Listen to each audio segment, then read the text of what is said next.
당신이 찾던 무서운 이야기 고비의 TV.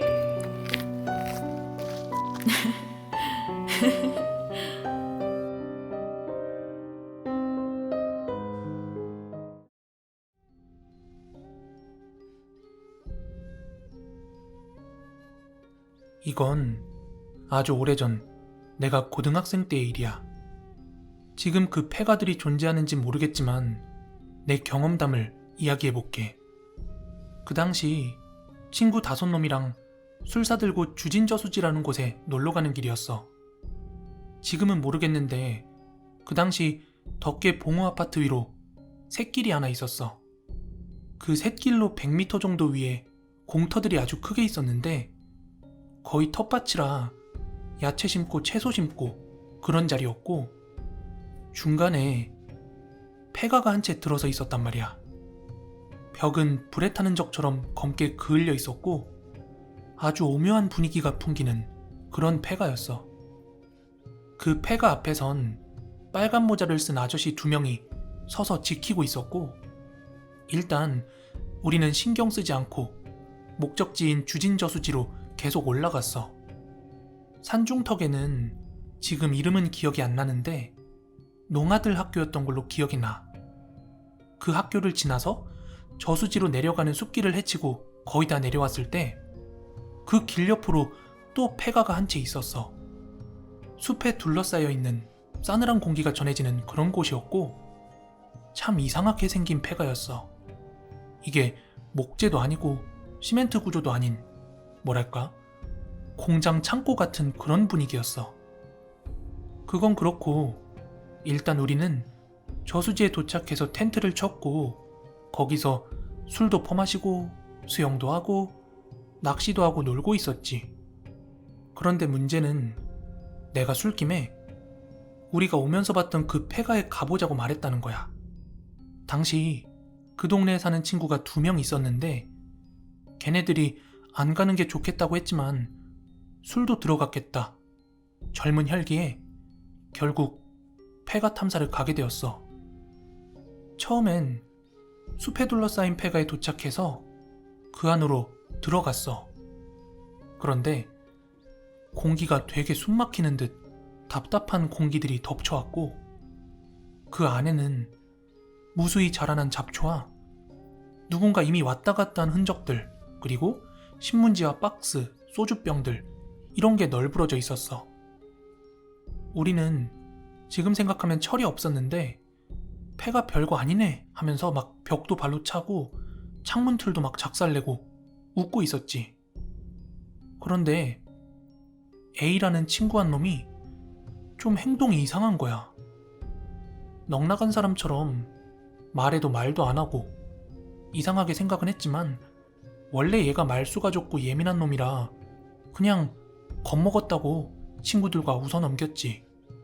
그렇게 한 바퀴를 돌곤 친구들이 이제 텐트에 가서 고스톱이나 치고 밤낚시나 하자 해서 내려가려고 하는데 갑자기 이 A라는 놈이 처음 봉우 아파트 지나오는 길에 있던 그 폐가에 가봐야겠다는 거야.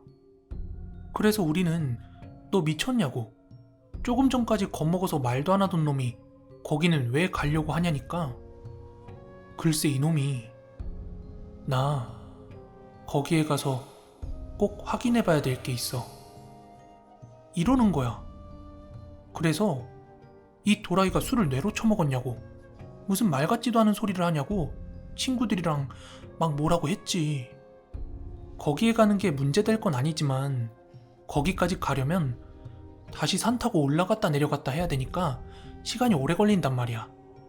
그래서 귀찮다고 가서 술이나 먹자 이랬지. 그런데도 자기는 거기에 꼭 가야겠대. 짜증나서 야 가려면 니 혼자 가 이러니까 바로 랜턴 들고 혼자서 산을 오르는 거야. 이 미친놈이.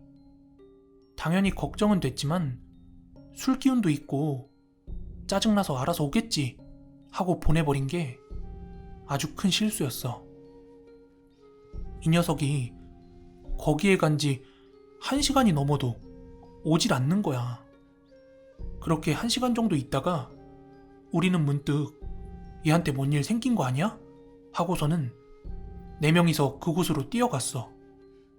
폐가 입구는 나무로 봉쇄해서 못 들어가게 막아져 있었고 그 담벼락은 너무 높아서 목마를 태우지 않으면 넘어가기 힘들게 되어 있었어.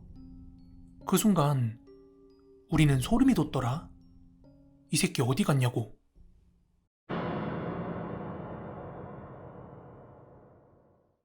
게다가 오는 길도 어렵지가 않아서 도로 반대편으로 가지 않는 이상 얘가 돌아오는 중이었다면 우리가 만날 수 있는 길이었단 말이야. 그런데 그때 폐가 안에서 무슨 착착 하는 이상한 소리가 나는 거야. 얘들아, 이거 뭔 소리야? 그래서 그 친구의 이름을 겁나 불렀는데 대답은 없고 그 착착거리는 소리만 들리는 거야. 분명 안에 누군가 있는 거였어. 하지만 들어가서 확인할 엄두도 안 날 뿐더러 들어갈 방법도 없었어.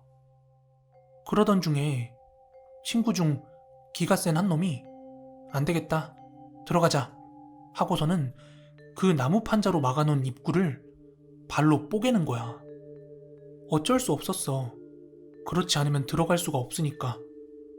아무튼 조심스럽게 들어갔는데 또 착착거리던 그 소리가 뚝 끊기는 거야.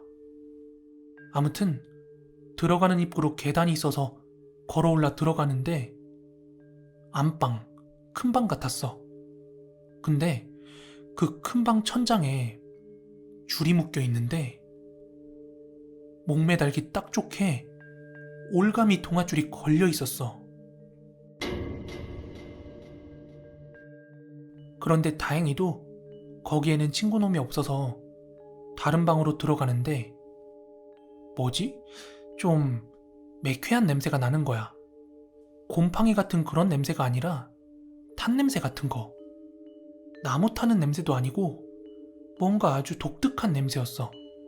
근데 미치겠는 거야. 안에 어디에도 친구는 보이지 않았으니까. 그러던 그때 바깥에서 또 착착하고 소리가 들리더라고. 우린 곧장 밖으로 나와서 소리가 났던 집 뒤쪽으로 갔는데 맙소사. 거기엔 친구 A가 앉아서 거친 담벼락을 자기 손바닥으로 막 미친 듯이 치고 있는 거야. 우리는 뛰어가서 그 녀석을 붙잡았는데 그놈 손바닥은 이미 껍질이 다 벗겨져 피가 엄청나게 흐르고 있는 거야. 이거 거짓말 안 하고 실화야, 정말. 그때 걔 얼굴을 봤는데 얼굴은 눈물 콧물 침범벅이 되어 있었어. 그런데 그때 이놈이 억울해, 정말 억울해, 이 손만 없었으면 그렇게 되지 않았어. 아직도 정확히 기억하는데 그 말은 그 친구의 목소리가 아니었어. 확실해. 그래서 우리는 그놈을 들쳐매고 바로 미친 듯 도망쳤어. 너희들은 별거 아니라 생각할지 몰라도 우리는 아직까지 그 일이 생생해. 기억에서 잊을 수가 없어. 그리고 나서 친구 A는 병원 응급실에 가서 치료를 받았고 그날 일을 전혀 기억하지 못해. 하지만 손바닥에 그 흉터는 아직까지 그대로 있어. 나는 그날 이후로 귀신이 있다고 확실히 믿게 되었어.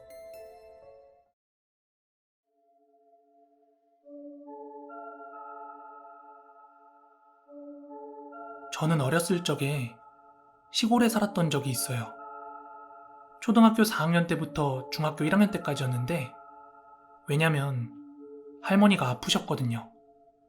그런데 저희 아버지가 장남이셔서 할머니를 모셔야만 했습니다.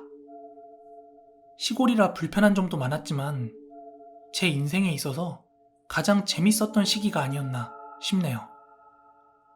강에서 빠가사리 잡아서 구워가지고 소금 찍어 먹어봤어요?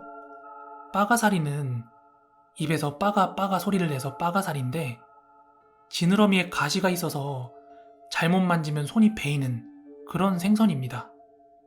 아무튼 그 초딩들이 낚시를 해봐야 얼마나 잘했겠어요.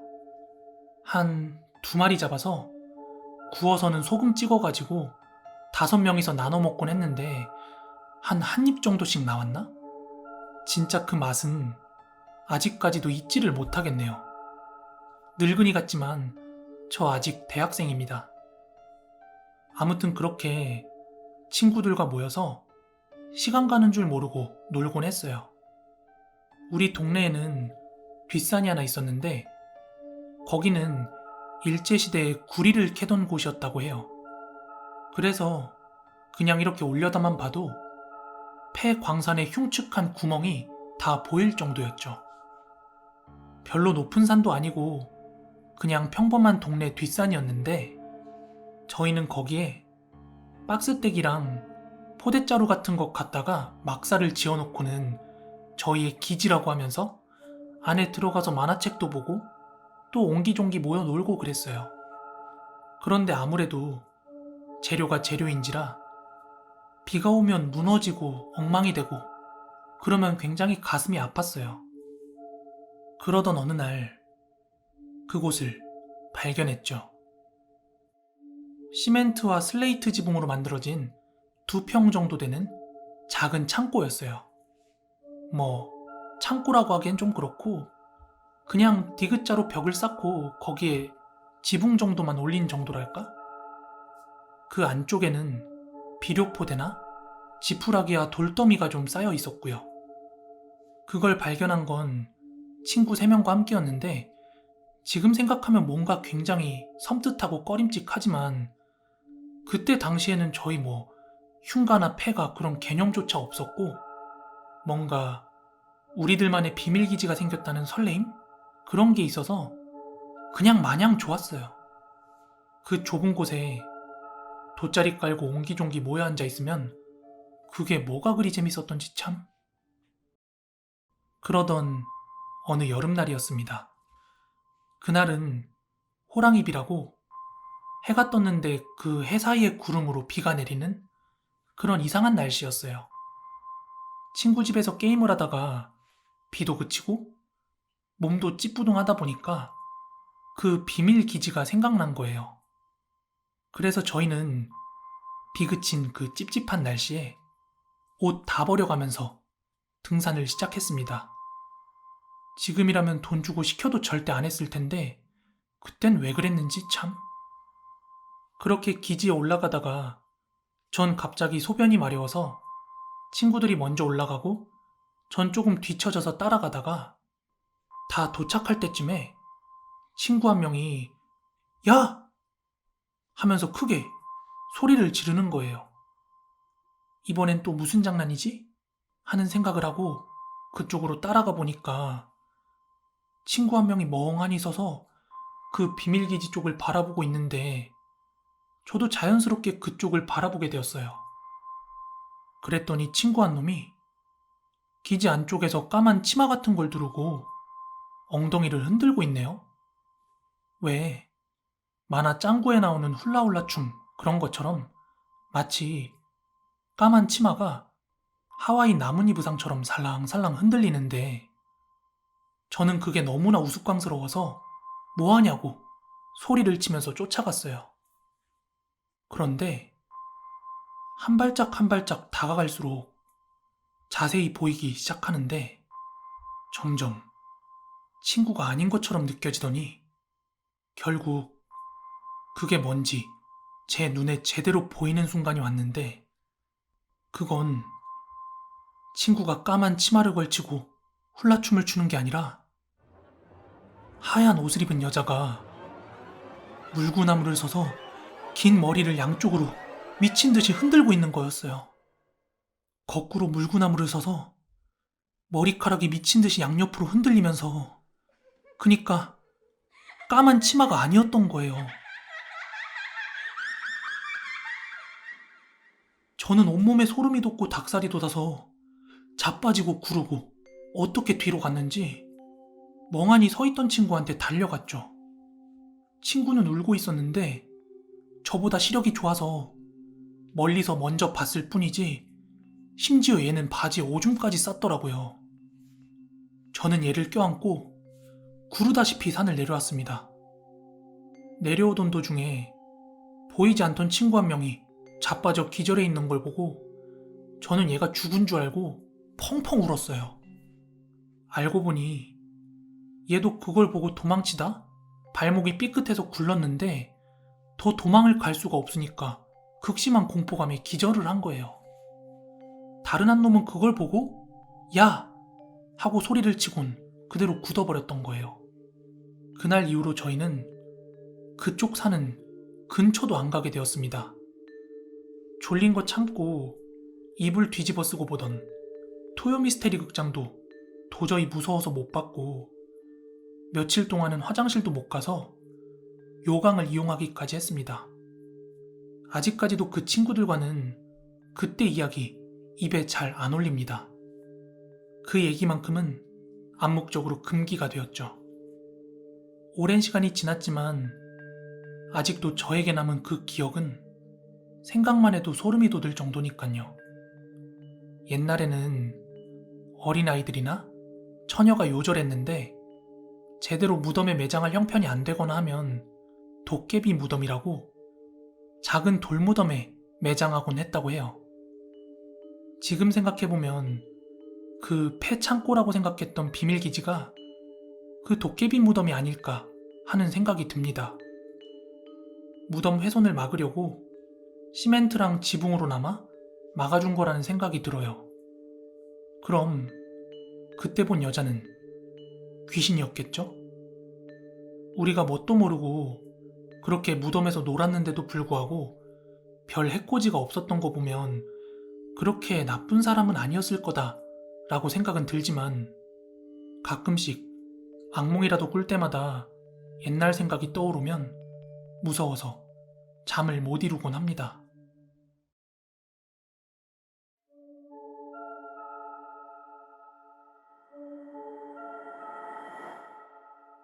때는 지금으로부터 10년 전의 일입니다. 저는 대학교를 졸업한 직후 취업 전까지 조금 머리를 식히고 싶은 마음에 오랜만에 할머니도 좀 뵐 겸 해서 할머니가 계신 곳으로 내려가게 되었습니다. 당시 할머니가 계셨던 그 시골 마을의 구체적 지명은 말씀드리지 못하는 점을 좀 양해 부탁드립니다. 전 일주일 정도 머무를 걸 생각하고 짐을 싼 뒤에 할머니께 미리 연락을 드렸어요. 그리고 고속버스를 타고 충청도로 내려갔습니다. 할머니께서는 저를 굉장히 반갑게 맞이해 주셨고 어릴 때부터 제가 첫손녀라 정말 지극히 잘해 주셨어요. 닭을 기르시던 할머니는 손녀가 온다고 해서 닭도 직접 잡아다가 백숙도 해주시고 여러 가지 맛있는 것도 많이 해주시고 또 먹여주셨어요. 아참, 할머니가 계시던 곳은 시골입니다. 농가 밭이 있는 완전 시골. 그래서 앞집 옆집에 누가 사는지 무슨 일이 있었는지 다 알 수 있었고 집집마다 밥숟가락이 몇 개인지 알 수 있을 정도로 그렇게 작은 시골이었습니다. 그렇게 할머니 집에서 이틀째를 보내고 있었습니다. 시골이다 보니 화장실은 밖에 있었고 재래식 화장실이었습니다. 그날 밤 잠을 자다가 소변이 급해서 잠깐 잠에서 깼는데 화장실 가기가 무서운 거예요. 하지만 할머니는 옆에서 너무 곤히 주무시고 계셔가지고 저는 핸드폰으로 음악을 틀고 그 핸드폰에 나오는 불빛에 의존을 해가지고 화장실까지 겨우겨우 가서 볼일을 봤습니다. 그렇게 얼른 소변을 보고 화장실에서 나오는데 할머니네 집 대문 앞에 웬 남자아이가 서 있는 거예요. 그때 시간이 새벽 2시였습니다. 그래서 제가 너 누구니? 이렇게 물었는데 아무 말이 없더라고요. 그런데 그 아이의 행색이 머리는 다 헝클어져 있고 얼굴은 다 상처투성이에 옷도 군데군데가 막 다 찢어져 있었어요. 그래서 다시 한 번 더 너 누구니? 이 집에 무슨 볼일 있어? 이렇게 물었더니 그냥 저를 빤히 쳐다만 보더라고요. 그 아이를 처음 보고 든 생각은 제가 시골에 도착하자마자 할머니께서 이런 말씀을 하셨었어요. 이 시골 마을에 가끔 하나씩 막 거지가 돌아다니거나 나타난다. 이런 말씀을요. 그래서 저는 그 아이도 동네에 있는 그런 거진 줄 알았어요. 그때는 시간도 늦었거니와 또 피곤하기도 해서 알아서 서 있다가 갈 길 가겠지 이렇게 생각하고 저는 다시 방으로 돌아와서 잠을 자기 위해 누웠습니다. 그렇게 밤이 지나가고 아침밥을 먹으면서 제가 할머니께 새벽에 있었던 일을 말씀드렸어요. 그랬더니 할머니의 반응이 조금 의아했습니다. 아이라고? 아무리 거지라도 아이는 없는데 너가 잘못 본 거 아니야? 이렇게 얘기하시더라고요. 근데 제가 봤을 땐 분명히 아이가 맞았거든요. 그래서 분명히 아이였다고 하니까 할머니는 제가 잘못 본 거 아니냐고, 밤에 무서워서 착각한 거 아니냐고 그러시더라고요. 그래서 처음엔 제가 잠결에 진짜 잘못 봤나? 이렇게 생각했어요. 그렇게 하루가 지나고 그 다음날 할머니가 시장에 장을 보러 가신다고 하셔가지고 따라 나서서 이것저것 막 장을 보고 나서 함께 집으로 돌아오는 길이었어요. 그러다 할머니의 옆집을 보게 됐는데 마치 오랫동안 방치된 집처럼 보였어요. 그래서 제가 할머니께 할머니, 이 집 왜 이래요? 사람 안 살아요? 이렇게 물었더니 할머니께서 이 집 내가 이사 올 때부터 아무도 없었어. 흉가는 아닌데 집주인이 도시로 이사가 버리는 바람에 비어져 있는 거라고 그러더라고. 할머니는 할아버지가 돌아가시고 나서 충청도에 오신 거라 그 마을에 전입을 하신 지는 아직 2년밖에 되지 않으셨거든요. 그래서 그런가 보다 하고 그냥 지나가는데 그래도 그 집의 느낌은 굉장히 쎄했습니다. 그냥 버려진 집이니까 온기가 없어서 그런가 보다 하고 생각을 했죠. 그리고 시간이 흘러 제가 할머니 집에서 지낸 지 6일째가 되는 날이었어요. 내일 다시 서울에 올라가려고 챙겨왔던 짐을 다시 다 싸고 보니까 이미 시간이 11시가 되었더라고요. 할머니는 피곤하시다고 먼저 주무시고 계셨고 저 혼자서 휴대폰 음악을 틀어놓고 이어폰을 꽂고 들으면서 마저 짐을 챙겼습니다. 음악을 그렇게 크게 듣고 있진 않았지만 아무래도 이어폰을 꽂고 노래를 듣다 보면 외부의 소리가 조금 잘 안 들리기도 하잖아요. 그런데 갑자기 뭔가 제 어깨를 치는 듯한 느낌이 들었습니다. 그래서 전 할머니가 불렀는데 내가 못 들어가지고 어깨를 치신 건가 싶어가지고 이렇게 고개를 돌려봤는데 할머니는 여전히 곤히 주무시고 계시더라고요. 그래서 이상하다 이렇게 생각을 하고 저는 다시 고개를 돌리고 잠을 자기 위해서 이어폰을 뺐는데 할머니 집 마당에서 누군가가 서성이는 인기척이 느껴지는 겁니다. 그래서 순간 저는 이게 도둑이 아닌가 싶어가지고 문을 살짝 열고 봤는데 며칠 전 새벽에 화장실 나올 때 봤던 그 아이가 마당에 서서는 할머니 방을 빤히 쳐다보고 있더라고요. 전 기분도 이상하고 좀 소름이 끼쳐서 옆에 있던 할머니를 깨웠어요. 그러면서 저번에 새벽에 봤던 그 아이가 마당에 우두커니 서 있다 이렇게 말씀드렸더니 할머니가 대체 무슨 소리냐면서 이렇게 문을 열었는데 그 아이가 온데간데 없더라고요. 제가 분명히 그 아이를 보자마자 할머니를 깨운 거고 문을 열기까지 불과 얼마의 시간이 흐르지 않았는데 그 아이가 그렇게 감쪽같이 사라질 리가 없잖아요. 게다가 제가 할머니께 소근소근 이야기한 거라 제 이야기가 그 아이한테 들릴 리도 없었을 텐데 말이죠. 아무것도 없는 걸 확인한 할머니는 얘도 잠자는 사람 깨워 뭐 하는 거야. 헛것 좀 그만 보고 얼른 잠이나 자. 이러며 저를 혼내셨어요. 그래서 알겠다고 하고 문을 닫는데 제가 문을 닫기 전에 다시 한번 마당 쪽을 쳐다봤는데요. 다시 그 아이가 서 있는 거예요.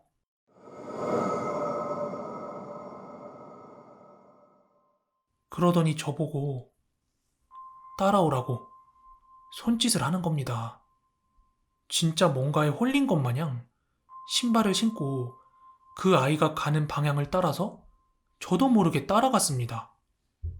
가까이 갈수록 그 아이의 행색은 너무 더러웠고 볼품이 없었습니다. 이게 사람이 맞나 싶을 정도로요. 그 아이를 따라간 곳은 할머니 옆집에 그 비어있는 집이었습니다. 그 집안은 온기가 하나도 없이 너무나도 싸늘했습니다. 그리고 바닥에 뭔가 검은 먼지 같은 것들이 엄청나게 쌓여 있더라고요. 그런데 바닥을 보고 고개를 들었던 바로 그 잠깐 사이에 그 아이가 사라지고 어디에도 보이지 않았습니다. 그러더니 갑자기 제정신이 돌아왔는지 슬슬 무서움이 느껴지기 시작했고, 갑자기 주변의 싸늘함이 저를 덮치던 그때 그 집 밖에서 할머니가 저를 부르는 소리가 들리더라고요. 그래서 얼른 할머니가 계신 바깥으로 나왔는데 할머니가 저를 막 때리시면서 너 지금 여기서 뭐 하는 거야? 왜 왔어 여기? 정신 나갔어? 이러면서 막 사정없이 저를 혼내시는 거예요. 그래서 전 그런 할머니는 여기 어떻게 오셨냐? 이렇게 물었어요. 그랬더니 제가 할머니를 깨우고 다시 할머니가 잠드시려고 하는데 제가 문을 닫지 않고 밖으로 나가길래 어디 화장실 가나 싶어서 지켜보고 있는데 갑자기 대문 밖을 나서길래 얘가 어디 가나 싶어가지고 따라 나선 거래요. 그래서 제 뒤에서 저를 몇 번이고 불렀지만 제가 듣지도 않고 혼자서 이 집까지 혼자 걸어온 거래요. 그래서 저는 자초지종을 설명해드렸는데 할머니가 봤을 때는 제 앞에 아무도 없이 그냥 저 혼자 걸어갔대요. 그리곤 아무래도 제가 귀신에 홀린 것 같다고 하셨어요. 하지만 전 분명히 봤습니다. 그 아이를 봤고 그 아이를 따라간 거예요. 아무튼 할머니 집으로 다시 돌아왔어요. 근데 밖은 어두웠고 이제 방에 들어와가지고 불을 켜놓고 보니까 제 손이랑 제 신발에 막 검은 먼지 같은 게 잔뜩 묻어 있는 거예요. 마치 불에 탄 재, 끄을림 같았어요. 그걸 본 할머니는 이게 다 뭐냐고, 일단 씻고 나서 자고 내일 이야기하자고 그러셨어요. 그래서 그 밤중에 다시 깨끗하게 씻고 할머니와 함께 잠자리에 들었습니다. 그리고 제가 꿈을 하나 꾸었습니다. 근데 제 꿈에 그 아이가 다시 나와서는 왜 그냥 갔어? 왜 그냥 갔냐고? 하면서 저한테 막 화를 내는 거예요. 굉장히 짧지만 생생한 꿈이었고, 그렇게 저는 잠에서 깨고 나서 아, 저 집이랑 그 아이랑 뭔가 연관이 있구나 싶어서 일어나자마자 할머니한테 그 꿈 내용을 이야기해드렸어요. 제 이야기를 들은 할머니께선 잠깐 이렇게 고민을 하다가 어딘가로 전화를 걸더라고요. 근데 그 전화를 건 사람은 다름 아니라 그 마을 이장님이셨고요. 그 이장님으로부터 하나의 사연을 듣게 됩니다. 그 이장분의 말씀은 이랬습니다. 그 집이 1997년까지는 그 동네에서 제일 잘 사는 집이었대요. 제일 부자였고 그 집주인 부부가 작은 회사의 사장이라서 아주 돈도 잘 벌었대요. 근데 그 집에 초등학교 3학년 10살짜리 아들이 하나 있었는데 누가 보더라도 귀한 집 자식이라는 게 티가 날 정도로 그렇게 애지중지 키웠대요. 그런데 그 무렵 97년도에 IMF가 터졌잖아요. 그래서 그때 그 부부의 회사도 완전 직격탄을 맞아서 직원들 임금을 못 줄 정도로 완전 쫄딱 망하게 됐대요. 그래서 뭐 돈 달라고 찾아오는 사람도 있고 그랬나 봐요. 아무튼 그 정도 상황에 직면을 하자 집주인인 그 사장님은 늦은 밤에 자기 집에 휘발유를 뿌리고 불을 질러 자살을 했대요. 근데 100번 양보해서 뭐 본인 혼자만 죽으면 그나마 다행인데 그 집에서 자고 있던 아들내미와 와이프까지 다 불에 타 죽었다는 거예요. 그래서 그 집이 불타는 걸 목격한 동네 주민들이 소방서에 신고를 했고 출동한 소방대원들이 급하게 불을 끄고 그 현장을 수습을 하는데 남편이랑 와이프의 시신은 찾았는데 그 아이의 시신은 뭐 완전히 불타 없어진 건지 모르겠는데 수습을 할 수가 없었다고 합니다. 그러니까 못 찾았대요. 그래서 그 집이 7, 8년이 넘도록 그대로 방치가 되고 있었던 거래요. 그리고 그 당시 이장은 이 사건을 절대 외부에 발설하지 말라고, 안 그래도 시골 동네인데 이 이야기 돌면 마을 더 흉흉해진다면서 동네 사람들마다 약간의 돈을 주면서 그렇게 입막음을 했대요. 심지어 그때 신고받고 출동한 경찰 그리고 소방관 측에도 식사비 쪽에 돈을 좀 쥐어주면서 이거 절대 밖에 새나가지 않게 해달라고 그렇게 입막음을 했다고 합니다. 그래서 그 집은 그냥 주인이 도시로 이사를 나가면서 방치된 집이다 이렇게 소문이 나게 된 거고 저희 할머니도 그렇게만 알고 계셨던 거죠. 아마도 그 아이가 저에게 나타난 건 동네 사람들한테 나타나봤자 입막음을 당했으니까 뭔가 저한테 자신을 수습해달라고 그렇게 알리고 싶었던 건 아니었을까요? 그 사연을 알게 된 저는 마음이 너무 아팠는데 그 이장이란 분은 저한테 못 들은 걸로 하라고 이거 딴 데 가서 이야기하면 정말 큰일 날 줄 알라고 하면서 거의 반협박조로 이야기하길래 그냥 알았다고 그러고 말았습니다. 저는 그날 서울로 가는 버스를 타기 전에 그 옆집에 들려서 아이가 좋아할 만한 과자 같은 것들을 좀 놔주고 향도 피워주고 그렇게 좀 달래주고 서울로 왔습니다. 그 이후론 어떻게 됐는지 저도 잘 모르겠어요. 왜냐하면 저희 할머니도 그런 이장이 있는 마을에서 어떻게 살겠냐면서 도저히 못 산다고 다른 마을로 이사를 가셨습니다. 벌써 10년 전 이야기지만 시골집이나 할머니를 떠올릴 때면 아직까지 생생하게 떠오르는 그날의 기억입니다.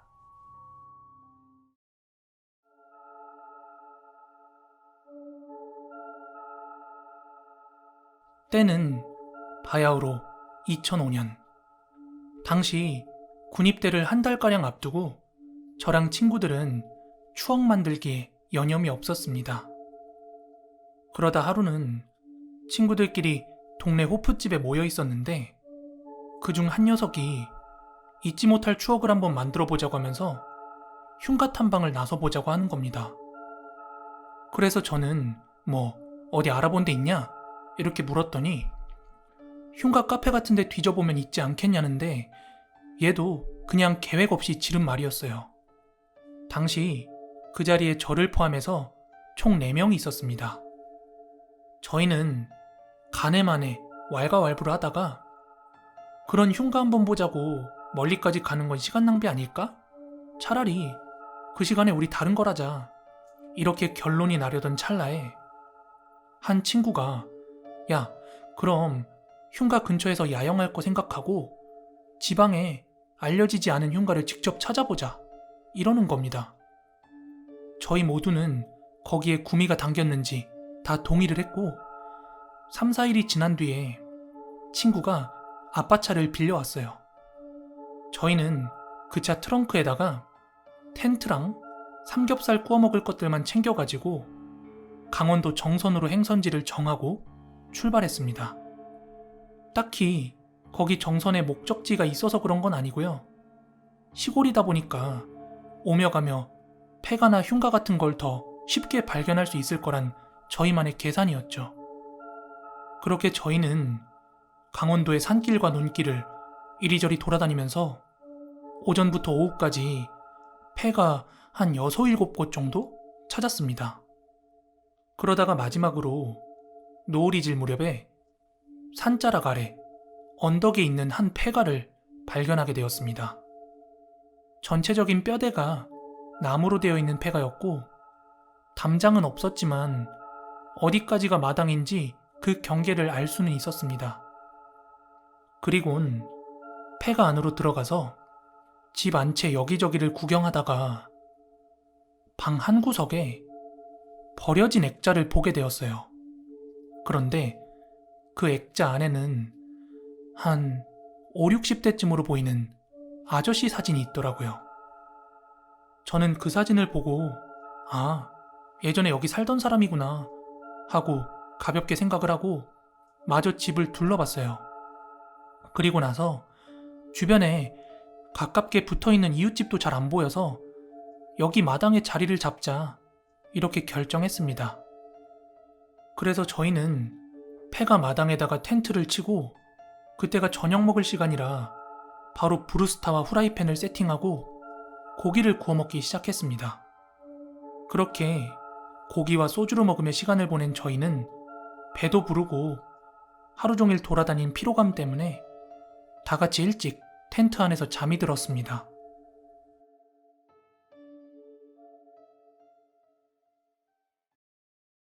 그리고 얼마나 지났을까요?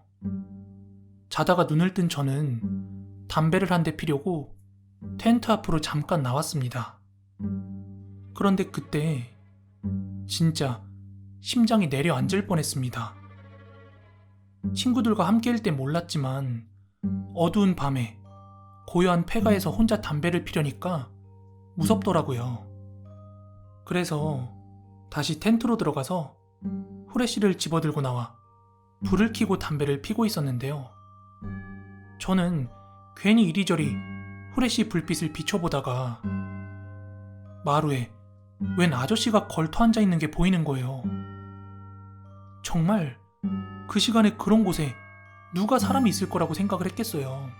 막 심장이 벌컥거리고 있는데 갑자기 그 아저씨가 지금 남의 집에서 뭐 하는 거야? 나가라고. 너무 놀란 저는 말을 막 더듬더듬거리면서 네? 여기 주인이세요? 이렇게 물었더니 갑자기 인상을 팍 쓰더니 당장 나가! 이러면서 성질을 내더라고요. 죄송합니다. 주인이 없는 데인 줄 알았어요. 저는 뭔가를 생각할 여지도 없이 텐트로 뛰어들어와서 친구들을 깨웠어요. 야, 여기 주인 왔어. 주인이 있는 집이래. 얼른 나가자. 하고요. 그렇게 비몽사몽한 친구들을 깨워서 텐트 밖으로 나왔는데 조금 전까지 마루에 있던 집주인이라던 그 아저씨가 보이지 않는 거예요. 근데 어쨌든 남의 집이라고 하니까 일단 저희는 텐트를 다 걷어버렸고 텐트를 걷고 나서는 주변에 뭐 숙박업소가 있는 것도 아니라서 다 같이 차로 들어갔습니다. 그리고 저희끼리 차 안에서 와, 저런 집도 주인이 있구나 막 이런 이야기를 하고 있었어요. 그러다가 집에서 잠깐 봤던 그 사진 이야기가 나왔거든요. 그런데 그 사진을 봤을 때 이걸 기억해야겠다 하면서 막 집중해서 본 게 아니었기 때문에 어렴풋이 기억이 나고 또 마루에 있던 아저씨도 순간적으로 본 거라 제가 확신은 못하지만 되게 비슷한 느낌이었던 것 같습니다. 아무튼 저희는 아침이 올 때까지 차에서 조금 더 눈을 붙였습니다. 그리곤 머지않아 아침이 찾아왔습니다. 해가 들기 시작하면서 주변이 밝아졌고 멀찍이 어제 묵었던 그 폐가를 바라보는데 제 생각엔 영락없는 빈집인 거예요. 그리고 가만 생각해보니까 조금 이상한 거예요. 그 늦은 시간에 집주인이 거기에 뜬금없이 찾아온 것도 말이 안 되고 거기에서 잘 것도 아니잖아요. 그렇다고 거기에 무슨 감시 카메라가 있던 것도 아니었고요. 하여간 의문을 뒤로 한 채 해장을 하자며 차를 끌고 언덕길을 슬금슬금 내려가는데 맞은편에서 한 어르신이 경운기를 끌고 올라오고 계셨습니다. 저는 친구한테 잠깐 차를 세워보라고 한 뒤에 창문을 내리고 그 경운기 어르신께 여쭈었어요. 손가락으로 폐가 쪽을 가리키면서 혹시 저기에 있는 집 아시냐고 그렇게 묻자 거긴 왜? 하고 다시 묻더라고요. 그래서 혹시 저 집 주인이 있냐? 이렇게 여쭈었어요. 그러자 딱 보면 모르나 그런 집에 주인이 어딨어? 이러십니다. 그래서 어젯밤에 저 집 마당에서 야영을 하다가 집주인을 만났다 이랬더니 그 어르신이 되게 어이가 없다는 듯이 피식 웃으시면서 하이 참 그게 뭔 소리야. 그 집 양반 죽은 게 벌써 10년이 넘는데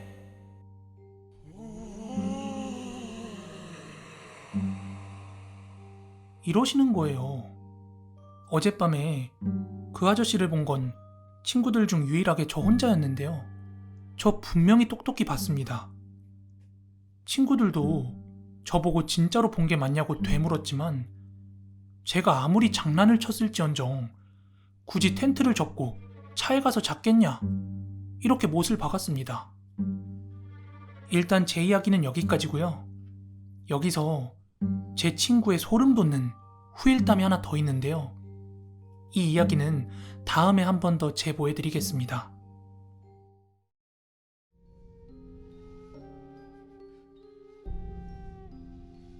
이건 당시 아버지의 차를 빌려가지고 왔던 그 친구의 이야기입니다. 저희가 폐가 탐방을 마치고 돌아온 뒤 한 열흘 정도가 지난 뒤였는데요. 그 친구가 저희한테 문자를 보내왔더라고요. 너네 혹시 거기 다녀와서 뭐 이상한 거 없었어? 저는 그날 그 일 이후에는 뭐 별거 없어서 괜찮다고 답장을 했죠. 그러자 호프집에서 가볍게 맥주 한잔 하면서 이야기하자면서 저를 부르더라고요. 그래서 일단은 시간이 되는 저랑 그 친구랑 단 둘이 만났습니다. 그런데 저랑 친구랑 만나자마자 친구가 아버지에게 핀잔 무지 들었다면서 이야기를 시작하는데요. 바로 어제 아버지께서 친구에게 물어보더랍니다. 너 저번에 아빠 차 끌고 어디 갔었니? 혹시 이상한 데 다녀왔니? 그 질문에 친구는 뜨끔하더랍니다. 왜냐하면 아버지께 차를 빌리면서 친구들과 캠핑을 갈 거라고 차를 빌렸지 흉가를 다녀올 거라고는 전혀 말을 하지 않았기 때문인데요. 그런데 아버지의 질문도 질문이지만 그 말투나 표정이 뭔가를 알고서 질문하는 것 같아서 그냥 이실직고 했대요. 시골 마을에 버려진 폐가 마당에 텐트를 치고 고기를 먹고 왔다. 이렇게 솔직히 대답을 했대요. 그러자 아버지께서 다시 한번 되물었대요. 너 똑바로 말해봐. 혹시 여러 군데 들렸니? 이쯤 되니까 친구도 뭔가 막 무서운 거예요. 아버지가 이렇게 구체적으로 어떻게 알고 있나 싶어서요. 아빠가 그걸 어떻게 알아? 그러자 아버지께서 에휴, 밥 먹고 할 짓이 그렇게 없더냐? 하고 핀잔을 주시더니 평소에는 귀신의 귀자도 안 믿던 아버지께서 갑자기 주방에 찬장에 있던 김장용 굵은 소금을 한 컵 담아서는 집 밖으로 나가더래요. 걱정이 된 친구는 아빠를 따라서 밖으로 나갔는데 아빠가 주차장에 주차돼 있던 차에 밖에다가 소금을 팍팍 뿌리시더니 문을 열고서는 앞좌석과 뒷좌석에도 소금을 사정없이 뿌리더랍니다. 친구는 그런 아버지를 바라보면서 아빠 뭔데? 대체 왜 그러는데? 하면서 물었더니 아버지께서 한숨을 푹 내쉬더니 지난 며칠 동안 있었던 일을 말씀해 주셨대요. 한 번은 아버지가 늦은 밤에 퇴근 중이셨대요. 그래서 운전을 하면서 라디오에서 흘러나오는 노래를 막 듣고 있었는데 선명한 건 아니었지만 중간중간에 되게 거슬리게 어디선가 노래를 따라서 흥얼거리는 소리가 나더래요.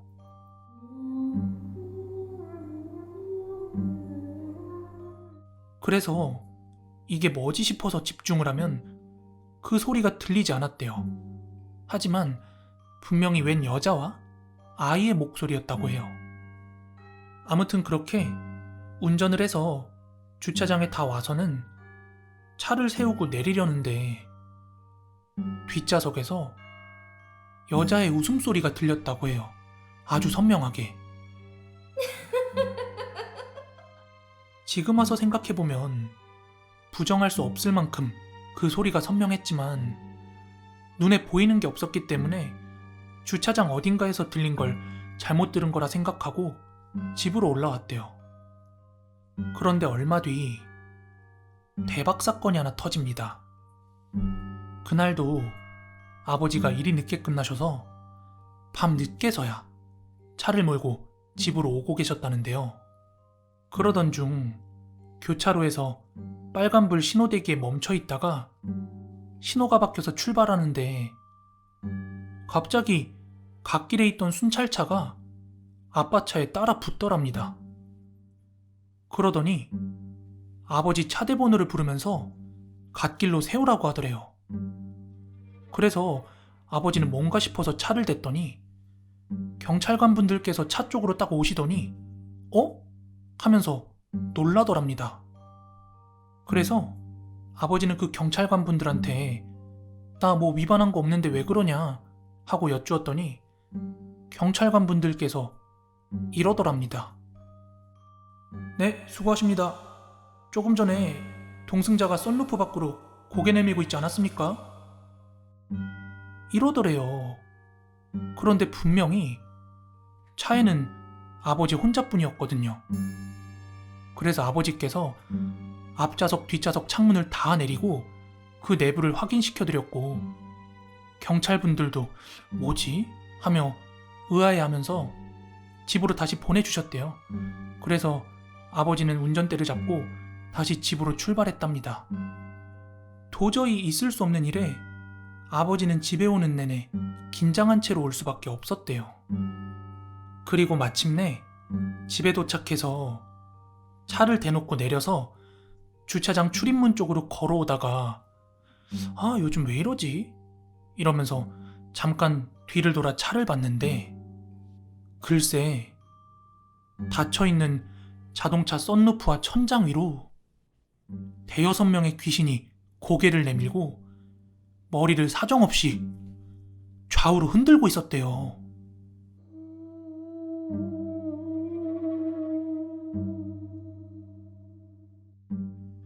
아버지께서는 자기가 차를 운행을 할 때는 일터와 집 위주로만 왔다 갔다 하니까 전혀 의심할 게 없지만 친구가 차를 빌려 나갔다 온 곳이 의심스러워서 또 이상한 데 다녀왔냐 하고 먼저 물어본 거였대요. 아버지는 처음에 얘가 어디 가서 뺑소니라도 쳤나? 이런 생각도 했다가 그러기엔 차가 너무 멀쩡하고 그 머릿수도 많아서 얘가 분명히 어디 가서 귀신을 붙여왔구나 하고 생각을 했대요. 그 당시 저희가 흉가 탐방을 갔을 때 폐가를 한 6, 7곳 정도 들렸거든요. 아마 거기 있던 잡기들을 하나하나씩 다 붙여온 것 같아요. 다행히도 그것들이 악귀나 원한이 있었던 건 아니었는지 아버지가 소금을 잔뜩 뿌린 뒤로는 다시 보이는 일은 없었다고 합니다. 그리고 얼마 뒤 저랑 친구들은 모두 군입대를 하면서 이 사건은 마무리가 되었습니다.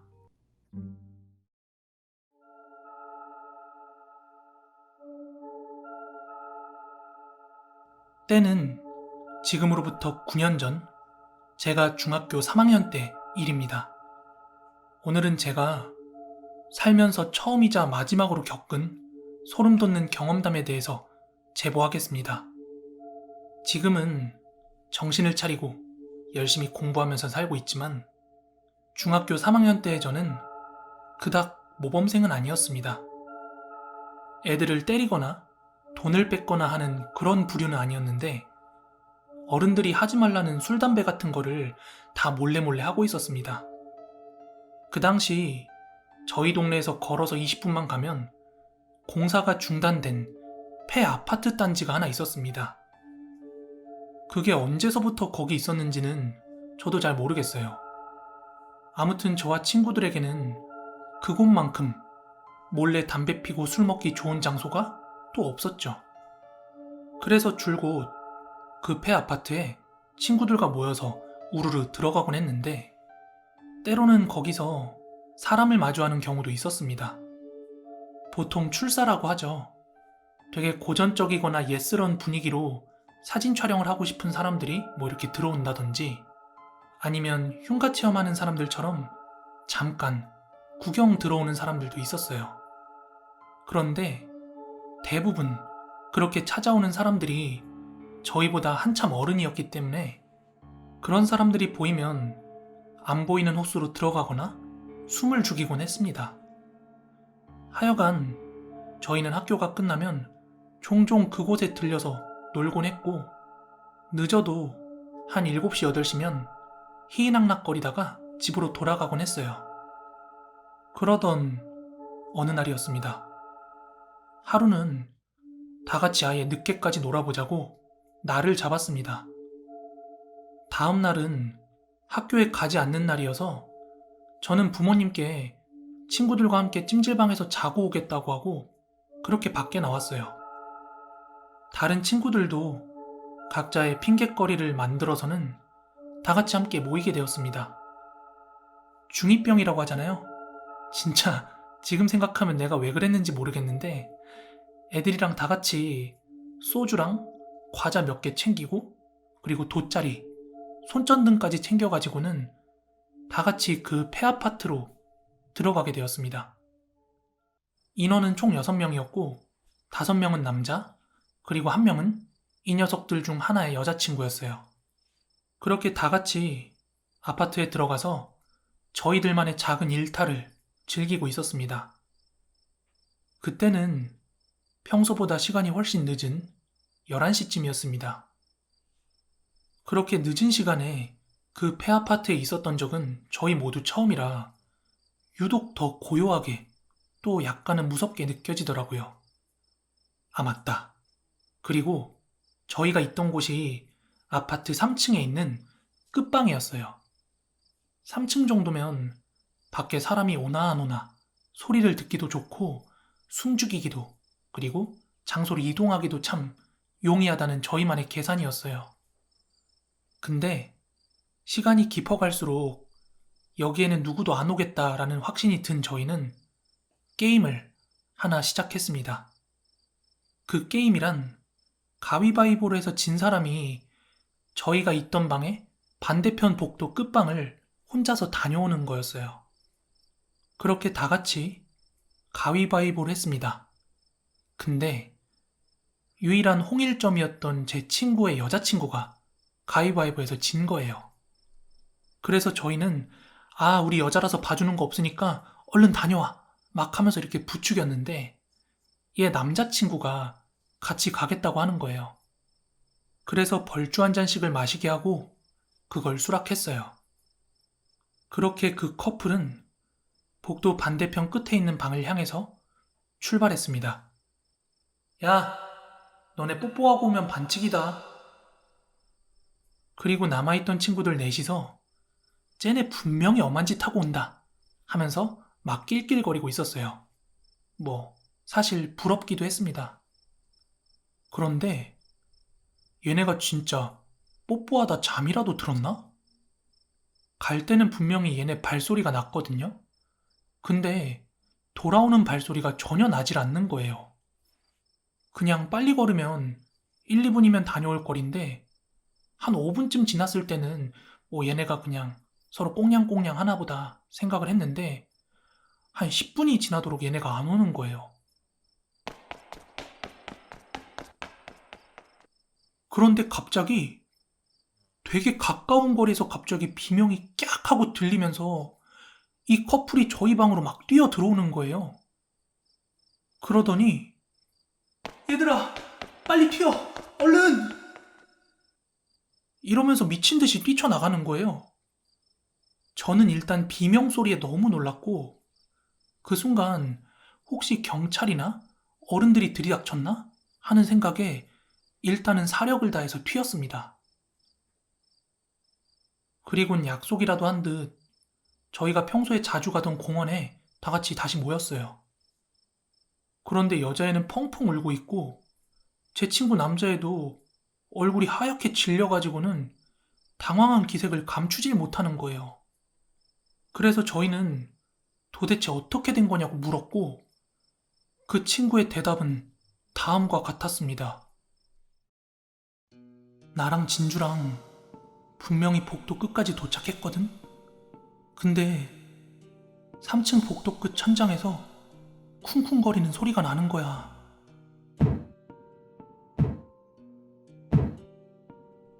우린 너희들 중 하나가 4층에서 괜히 우리 겁주려고 장난치는 줄 알았어. 그래서 진주랑 나랑 역으로 놀래키려고 숨죽이고 4층까지 올라갔거든? 그런데 4층에 아무도 없는 거야. 눈치채고 숨었나 싶어서 3층에 내려와서 계단 앞에 조용히 기다리고 있었거든?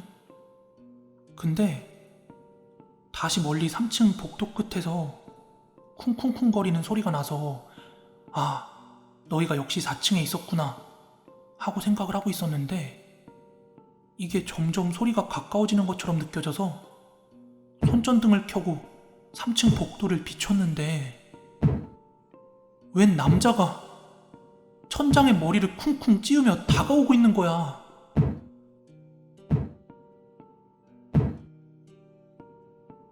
그 말을 들은 저희들은 2번 다시는 그 폐아파트에 들어가지 않았습니다. 그리고 나중에 다른 친구들 사이에서 들은 이야기론 이게 진짠지 아닌진 모르겠지만 그 아파트 공사가 중단되기 이전에 한 공사장 인부가 고층에서 작업을 하다가 머리부터 떨어져서 즉사를 하는 일이 있었다고 합니다. 그렇다면 저희가 본 건 그 인부의 영혼이었을까요? 아니면 조용한 곳을 찾아 들어온 어느 잡귀였을까요?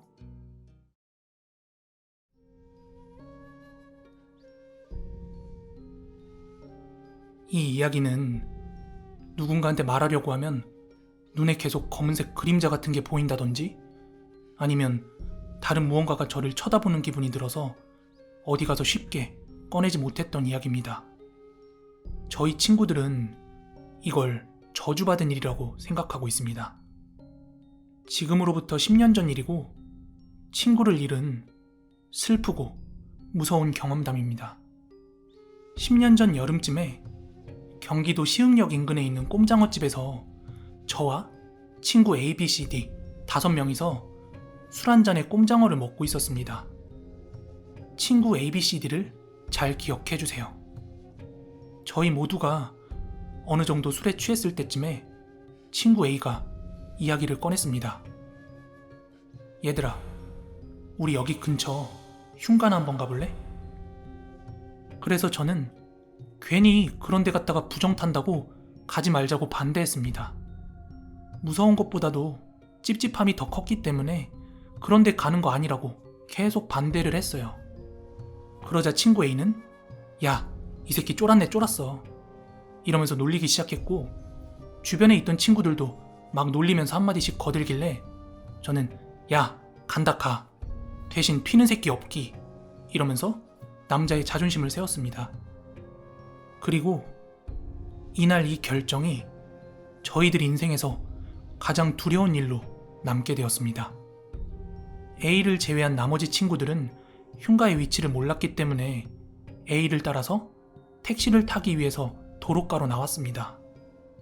그리고 그때 친구 D가 집에서 전화가 와서 가봐야 된다고 하는 거예요.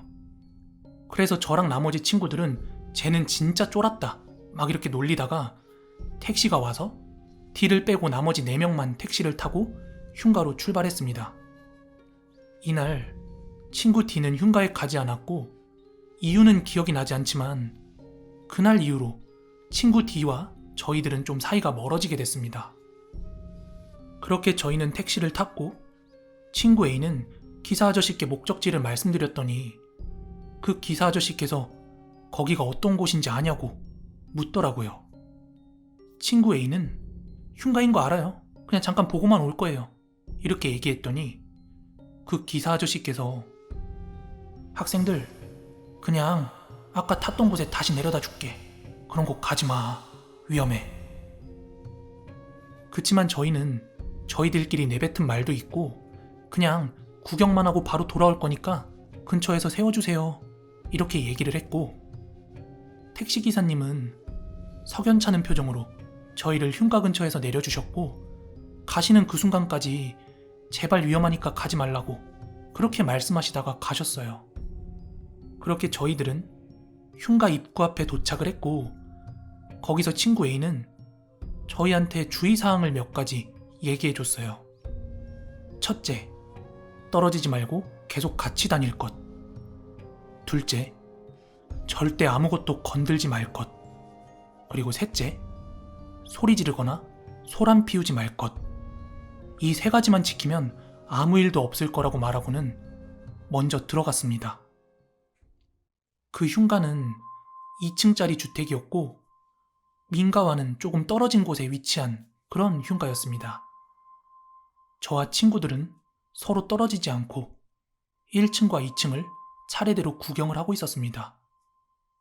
그러다 제가 1층에 있는 어떤 방에 들어갔을 때 그 책상 위에 여성들이 보석 담아두는 보석함 같은 그런 작은 상자를 보았고, 제가 그 상자를 봤을 때 이게 정말 너무 예뻐 보였어요. 유럽에서 만든 것처럼 디자인도 너무 예뻤고 흉가에 어울리지 않게 아주 새 걸로 보였습니다. 그래서 저는 갈등이 되더라고요. 저거 그냥 집에 가져갈까? 되게 값어치 있어 보이는데. 근데 A가 아무것도 만지지 말랬는데? 이렇게 갈등을 하고 있었는데, 그 순간 갑자기 친구 A가 제 등을 빡 하고 때리더니, 야, 너 뭐해? 정신 차려 임마. 아니 근데 여기 맞은 데가 너무 아픈 거예요. 그래갖고 야, 이 미친놈아 왜 이렇게 세게 때려? 이렇게 얘기를 했더니 저보고 야, 너 뭐하고 있는데? 이러길래 나 이거 상자 집에 가져갈지 말지 고민하고 있었다고 이렇게 얘기하니까 친구 A가 상자는 무슨 상자? 야, 다시 봐봐. 저거 뭔지. 그때 저는 상자가 있던 책상 위를 다시 바라봤는데 거기에는 쓰레기 더미밖에 없었습니다. 그리곤 제가 어이없어 하며 멍하니 서 있자, 야, 너 멍청하게 눈 풀리기 시작하길래 등 때린 거야. 정신 차려. 이렇게 말한 A는 친구들에게 더 이상은 위험할 것 같다면서 돌아가자고 이야기했고, 저희들도 무서움에 다 같이 집으로 돌아갔습니다. 하지만 진짜 무서운 일은 지금부터였습니다. 저희가 흉가를 다녀오고 한 일주일 정도 지난 뒤에 친구 A로부터 연락이 왔습니다.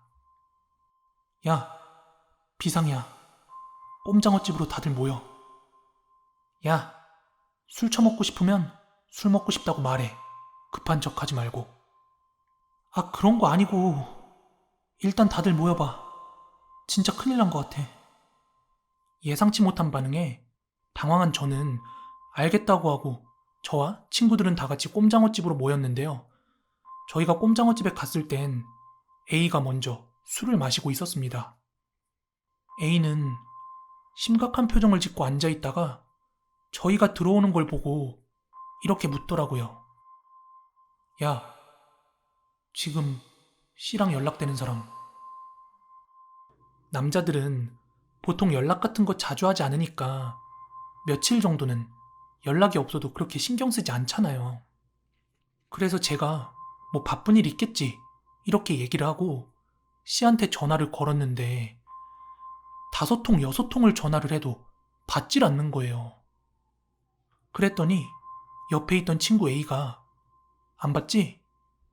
내가 오늘 꿈을 하나 꿨는데 그게 너무 이상해서 C한테 전화를 걸어봤는데 얘가 안 받는 거야. 이러는 거예요.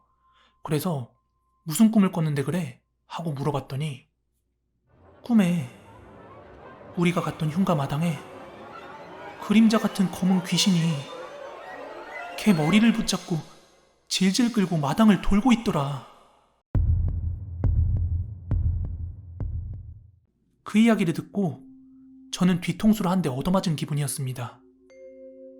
그리고 저희는 당장 친구 C의 집으로 가보자고 말한 뒤에 택시를 잡아 타고 친구 집으로 향했습니다. 그 당시 친구 C는 자취를 하고 있었고 집은 2층이었습니다.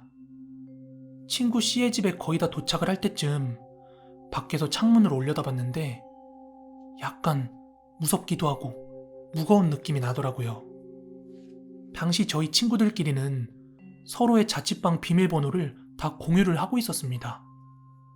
아무튼 친구 C의 집 앞에 도착을 했고 가장 먼저 A가 문을 열고 들어갔는데 들어가자마자 비명을 악 하고 지르더니 신발장 거기서 바로 기절을 하는 거예요.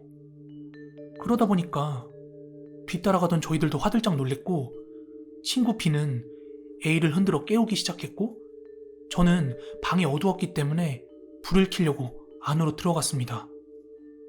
그런데 제가 거실에 불을 켜려고 하자 검은색 실루엣 같은 게 갑자기 방구석으로 후다닥 도망가는 게 보이는 거예요. 그리고 불이 켜졌을 땐 친구 C가 방구석에 웅크리고 앉아있는 거예요. 친구 B는 기절한 A를 챙기고 있는 상황이라 제가 C한테 달려가서 너 괜찮냐고 어깨를 흔들면서 얼굴을 보게 됐는데 얘가 눈은 멍해 있었고 며칠 동안 물도 마시지 못한 것처럼 입술은 하얗게 각질 같은 게 잔뜩 올라와 있었습니다. 게다가 다크서클도 아주 심한 상태였고 몸을 부들부들 떨며 알아들을 수 없는 소리로 뭔가 중얼중얼거리고 있었습니다. 그래서 제가 야, 너 왜 그래? 괜찮아? 하고 몸을 흔들었더니 그대로 기절을 해버리더라고요. 그니까 이 상황이 어떻게 수습이 안 돼서 저랑 친구 B는 구급차를 불러서 얘네들을 응급실로 후송을 했습니다. 응급실에 도착을 해서 친구 C는 링게를 꽂았는데 아마 영양실조였던 걸로 기억을 합니다. 그리고 조금 있다가 다행히도 A는 눈을 떴습니다.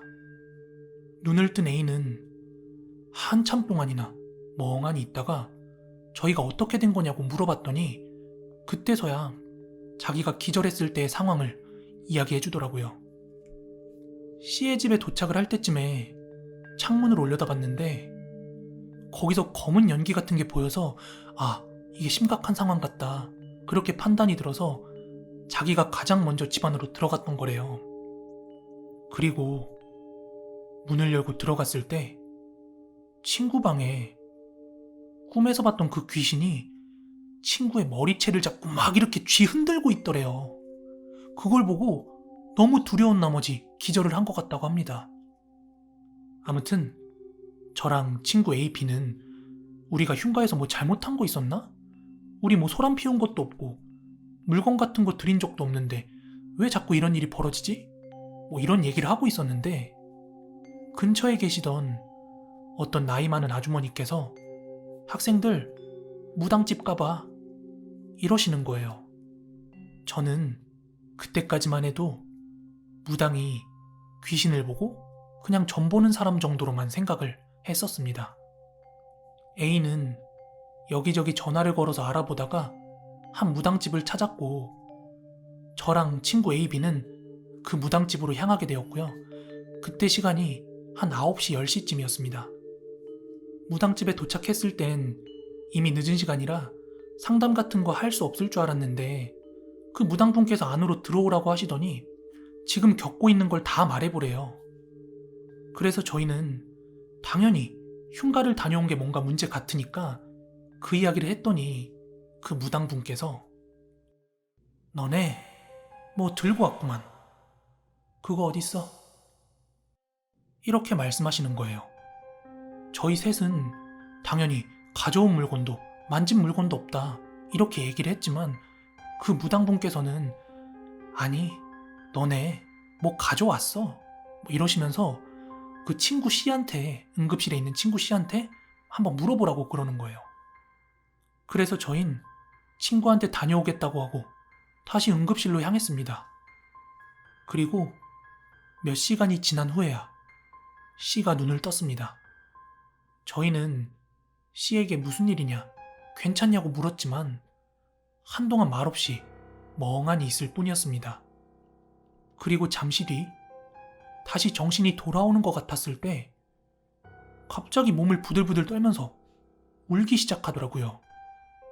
그리고 저희는 너 혹시 흉가 갔을 때 뭐 집어서 들고 나온 거 있어? 하고 물었더니 C가 천천히 입을 떼더라고요. 너가 봤다던 그 상자 나도 봤어. 너무 가지고 싶어서 흉가 다녀온 그날 각자 집으로 헤어질 때 다시 택시를 타고 와서 그거 챙겨왔어. 저는 깊은 한숨을 내쉬고 너 지금 그거 어디다 놔뒀어? 하고 물었습니다. 그랬더니 자기 방 옷장 열면 거기 가운데 놔뒀다. 이렇게 이야기하길래 C만 놔두고 나머지 저희 친구들은 곧장 그 집으로 향했습니다. 그리고 저희가 도착해서 옷장 문을 열었을 땐 그 흉가에서 가져온 것 같은 쓰레기가 있었습니다. 저희는 이걸 무당한테 가져가려고 했지만 서로 다들 좀 두려운 마음에 선뜻 만지지 못하고 있었어요. 그래서 저희끼리 고무장갑 끼면 전기 안 통하는데 뭐 끼고 만지면 괜찮은 거 아니야? 뭐 목장갑으로 집어가지고 봉투에 담아가면 되는 거 아니야? 이런 말도 안 되는 얘기를 하다가 결론적으로 이거 저희가 지금 만질 수 없다는 판단이 들었어요. 그래서 최종적으로 결론은 그 무당분을 여기로 모셔오자 이렇게 결론이 났고 저희는 다시 그 무당집으로 향했습니다. 그리고 무당분께 상황 설명을 했더니 흔쾌히 친구 집으로 가자고 하셨고 저희 무당분과 다 같이 친구 집으로 갔을 땐 아무도 만진 사람이 없었는데 그 옷장 안에 있던 그 쓰레기가 사라져 있었습니다. 전 제가 홀린 거라고 생각을 했는데 이 무당분께서 너희가 만지지 않았다는 건 흔적으로 알 수 있다. 여기 있었던 것도 알 수 있고 악한 놈이 있었던 것도 다 보이고 다행인 건 그 악한 놈이 너희를 만진 흔적은 보이지 않는구나. 이렇게 말씀하시면서 마지막으로 지금 당장 그 상자 가져온 친구 찾지 않으면 걔 죽을 거라고, 걔 찾자마자 당장 나한테 데려오라고 하면서 그 무당분께서는 돌아가셨습니다. 그래서 저희는 다시 서둘러 병원으로 갔는데 거기에 친구 C는 없었습니다. 연락도 되지 않았고 친구가 갈 만한 곳을 다 쫓아다니며 뒤졌지만 찾을 수 없었습니다. 심지어 다시 그 흉가에까지 갔는데 찾을 수 없었어요.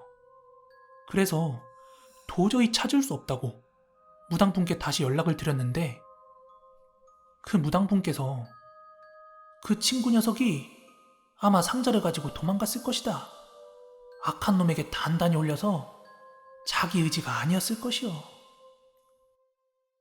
그로부터 며칠이 지났고 결국 친구 C를 찾을 수 없었습니다. 심지어 친구 C 부모님께도 연락을 드려봤지만 어디 있는지 모른다고 하셨어요. 그리고 다시 며칠 뒤에 친구 A에게 연락이 왔습니다. C가 죽었다고요. 그렇게 C의 장례를 치른 뒤에 A에게 물어봤어요. 어떻게 찾았냐고요. 꿈에 그 검은 머리 귀신이 C의 머리채를 잡고 마당을 빙글빙글 돌더니 그 흉가로 다시 끌고 들어가더라. 그래서 C의 집으로 다시 가봤는데 얘가 목을 맸더라. 이렇게 이야기가 끝날 거라고 생각이 됐는데 정확히 1년 뒤 친구 A가 교통사고로 죽었습니다. 결국 이 이야기를 알고 있는 건 저와 친구 B뿐입니다. 그리고 여러분도요.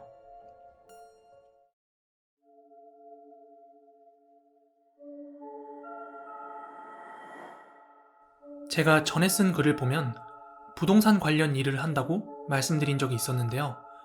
오늘은 그 일과 관련해서 직접 겪은 일을 말씀드려보도록 할게요. 몇 년 전에 지인의 부탁으로 인근의 전원주택 부지를 좀 알아보러 다니던 중이었어요. 나이 든 고령자분들이 살아야 하는 전원주택 부지는 공기도 좋고 또 한적해야 했지만 인근에 대형 종합병원이 있어야 한다는 그런 조건이 따라붙더라고요. 그렇게 따지니 이 근방에서는 별로 선택지가 없었습니다. 하지만 몇 군데 바로 떠오르는 지역이 있더라고요. 그래서 한 일주일 정도 포천 인근 지역을 죄다 쏘다니면서 찾았습니다. 친구놈의 사륜구동 갤로퍼를 빌려서 오솔길이며 작은 산길이며 그렇게 죄다 찾아다니다가 어느 오르막 산길 중턱에 길이 난 곳이 있었는데 바로 그 옆으로 서 있던 한 폐가를 보게 되었습니다. 근사하게 지어진 빨간색 2층 양옥이었는데 창문은 죄다 깨져 있었지만 한 100평 정도? 하여간 그 정도 되어 보이는 정원은 잔디가 아주 깔끔하게 정리가 되어 있었고 벤치나 조형물 그리고 정원 앞에 흐르는 시냇물까지 아주 양지 바르고 괜찮은 부지였습니다. 분명히 누군가가 자주 정리하는 곳으로 보여서 잘못하면 주거 침입죄가 될 수 있으니까 담장 너머로만 살짝 보면서 사진 몇 장 찍어가지고 의뢰인에게 보여줬더니 굉장히 마음에 들어 하더라고요. 하지만 문제는 바로 인근 부동산에게 물어서 매물 여부를 확인하니까 죄다 반응들이 헐 이러면서 약간 냉담하게 반응을 하더라고요. 팔지도 않는 물건이거니와 사지도 말라고 하더라고요. 진짜 딱 그 순간 알아들었어요. 이거 흉가구나 하고요. 어떤 분은 저에게 안에 들어는 가봤냐고 물어보더라고요. 그때는 제가 아는 동생이 근방에 와 있다길래 네가 한번 가서 보고 와 이러고 보내놓은 상태였습니다. 그래서 저는 아직 안 봤다 이렇게 얘기하니까 그 부동산 중개인 여성분께서 저한테 하시는 말씀이 거기 절대 들어가시지 마세요. 부동산이 이렇게 얘기하면 다 압니다. 일단 들어가면 안 되고 또 이유를 말해주지도 않을 겁니다. 그래서 일단 부동산에서 나와서 담배를 한 대 피고 있었는데 그때 제가 한번 보고 오라고 보내놨던 그 동생놈한테 전화가 오는 거예요. 그런데 그 녀석이 말하는 걸 듣고 되게 깜짝 놀랐습니다. 그 녀석이 말하길 형, 그 집은 정말 안 될 것 같아. 들어가 봤는데 전에 무당이 살던 집이었나 봐. 그래서 아니 무당이 산 게 뭐 어때서 너 미신 같은 거 믿냐? 제가 이러자 그 녀석 왈 형, 그런 게 아니라 이 무당도 뭘 봤는지 무서워서 도망 나간 것 같아. 안에 탱화며 불상이며 심지어 무당들 입던 옷도 그대로 있어. 근데 더 무서운 게 뭐냐면 내가 그 집 다락방을 우연히 봤거든? 그런데 부적으로 사방팔방 벽을 도배하듯이 다 붙여놨어. 도대체 여기 뭐가 있는 거지? 그걸 듣고 여기는 진짜 말 그대로 흉가구나. 멀리 해야겠구나. 그런 생각이 들더라고요. 그 근처 부동산 하시는 분한테 나중에 후일담을 들었는데 어디서 왔는지 사람들이 자꾸 그 집 주변을 기웃기웃거린다는 소리를 듣고 노인 두 분이 지금은 그 주변을 지키고 서 계신다고 하더라고요.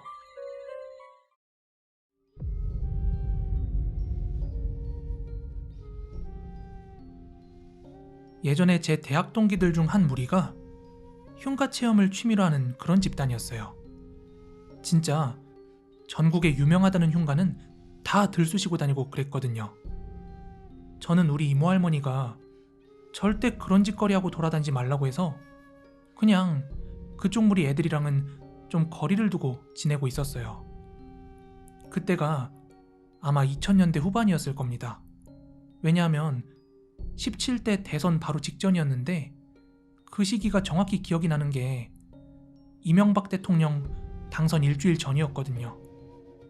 아무튼 바로 그 무렵에 앞서 말한 그 무리들이 경기도에 있는 모 폐납골 땅에 흉가 체험차 다녀오게 됩니다.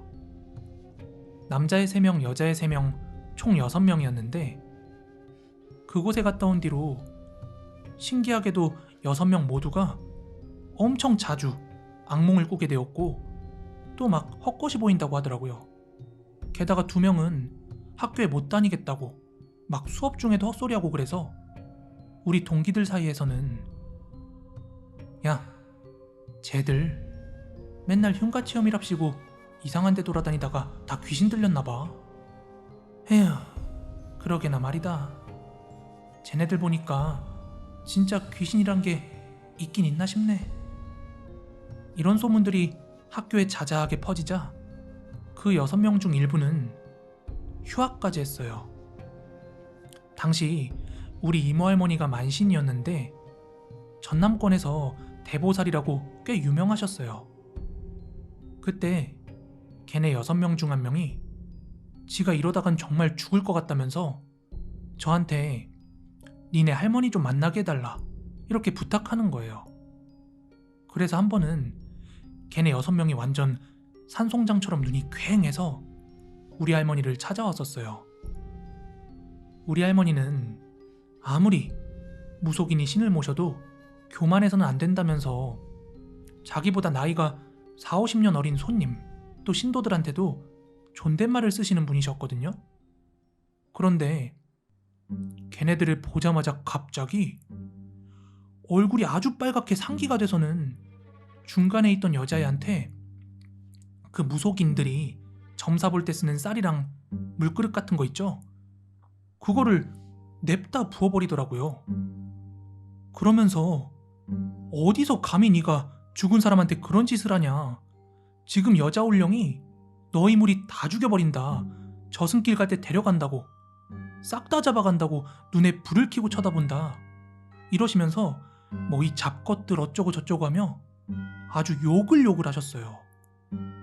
다른 5명의 아이들은 영문도 모르고 멍 때리고 있는데 그 여자애는 할머니에게 잘못했다고 막 엉엉 울며 빌더라고요. 이제 와서 하는 이야기인데 그 여자애가 엄청 늦둥이여서 그때 어머니 연세가 70대셨어요. 그런데 그 친구 어머니께서 나이가 나이인지라 엄청 아프셨거든요. 병원에 가도 고칠 수 없다고만 하고 노안이라고 하고 걔는 한약방도 가고 민간요법도 알아보고 별짓을 다 했는데도 어머니의 몸이 갈수록 뼈만 남고 엄청 말라오셨죠. 바로 그때 걔가 이웃 할아버지한테 미신을 하나 주워들었는데 죽은 사람의 뼈가루하고 인삼달인물을 섞어 먹으면 글쎄 없는 병도 나아진다지. 그래서 그 당시 폐납골당에 갔을 때 거기 납골당 구석진 곳에 버려진 납골함에서 그 납골가루를 애들이 막 사진 찍는다고 난리가 났을 때 몰래 한 줌 싸서 가져왔던 거예요. 아마 무연고자 유골이었나봐요. 사람 뼈가루였는지 뭐였는지는 잘 모르겠지만 어쨌든 그게 사기 그릇 같은데 있었다네요. 그런데 그걸 인삼 끓인 물이랑 같이 먹은 걔네 어머니 병세가 오히려 더 심각해진 겁니다. 어떤 여자가 목을 조르는 꿈을 꾸고 걔도 엄마 방에서 흰옷을 입은 여자가 자기 엄마 목을 조르는 걸 봤다고 그렇게 막 호소하게 된 거예요. 그래서 우리 이모 할머니는 그 여자애를 제외한 나머지 5명은 간단하게 그 자리에서 비방, 퇴마, 부적으로 해결해줬어요.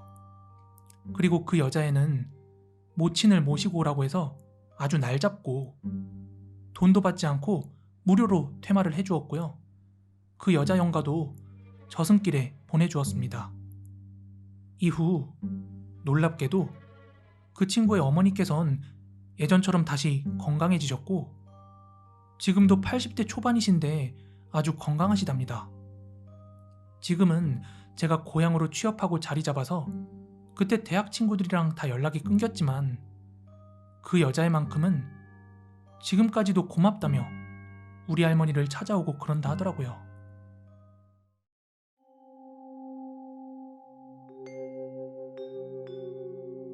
때는 10년 전 제가 21살 때였습니다. 당시 저랑 제 주변 친구들은 흉가나 폐가에 관련된 소문이나 이야기를 듣는 걸 굉장히 좋아했고 관심 또한 굉장히 높았습니다. 그래서 저랑 제 친구들은 여름 시즌만 되면 폐가나 흉가 같은 데를 굉장히 많이 돌아다녔어요. 인터넷상에 잘 알려진 그런 유명한 흉가부터 흉가 체험 카페 같은 데 올라오던 별로 이슈가 안 된 그런 지역 흉가나 폐가 같은 데도 많이 들락날락 거렸어요. 그러던 어느 하루였어요.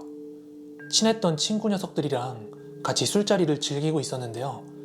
그때가 아주 무더운 여름날이라서 우리 여름에 뭐 재미난 거 없을까? 이번 휴가는 어디로 갈까? 이런 얘기를 하다가 한 친구 녀석이 폐정신병원에 대해서 이야기를 꺼내더라고요. 경기도 파주시에 위치한 한 정신병원이라는데 여기가 문을 닫고 폐가처럼 방치가 되고 있다는 거예요. 그래서 그 자리에 있던 친구들이랑 그 폐병원에 대한 이야기를 하다가 내친 김에 한번 날 잡고 다녀오기로 얘기를 했어요.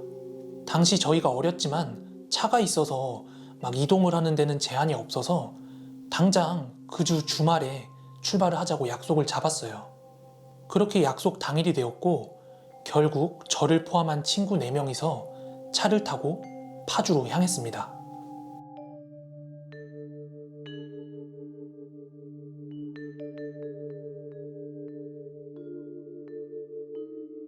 저희가 소문으로만 들었던 그 폐병원 앞에 도착하니까 저녁 11시쯤 되었더라고요. 앞서 잠깐 말씀드린 대로 저희가 흉가나 폐가 체험은 종종 해왔기 때문에 그 폐병원 앞에 도착했을 때는 뭐 무섭다거나 딱히 겁에 질려 있지는 않았어요. 저희는 차를 대놓고 능숙하게 사전에 챙겨왔던 손전등을 들고 철문을 지나서 그 폐병원 건물 앞으로 진입을 했습니다.